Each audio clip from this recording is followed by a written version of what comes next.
Welcome to Salzburg. My name is Michaela and I'm your local guide.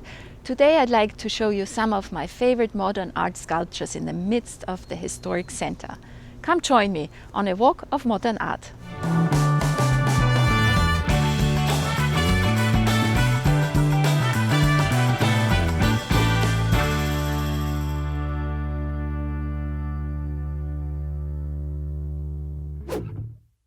Right between the fortress Salzburg and the Salzburg Dome is the Chapter Square.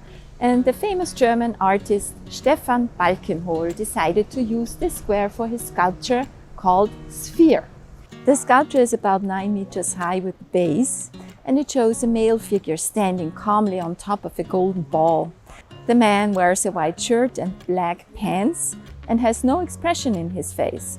He looks far away and nobody knows who he represents. So when you walk through Salzburg and you come to that square and see the man, then you could think it's somebody you know, or it could be every man.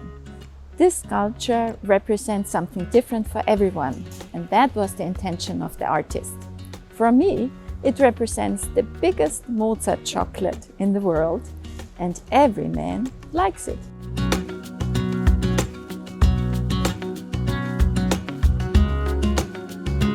Each sculpture belongs to the Salzburg Foundation. It is an organization that is committed to art in public space. The idea is to bring modern art to the people in addition to visiting modern art in a museum. The organization was founded in 2001. Each year they chose one artist and brought him to Salzburg, and the artist was able to or allowed to pick a special place for his artwork in Salzburg in the midst of the historic center.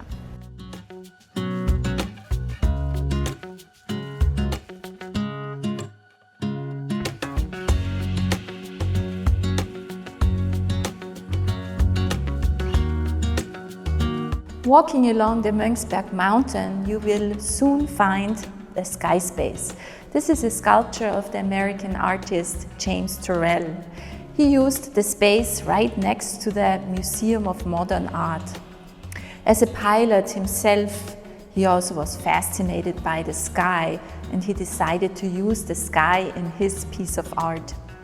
So he formed and built a walk-in space in form of an elliptical cylinder, which is made out of the same material than the Mönchsberg mountain.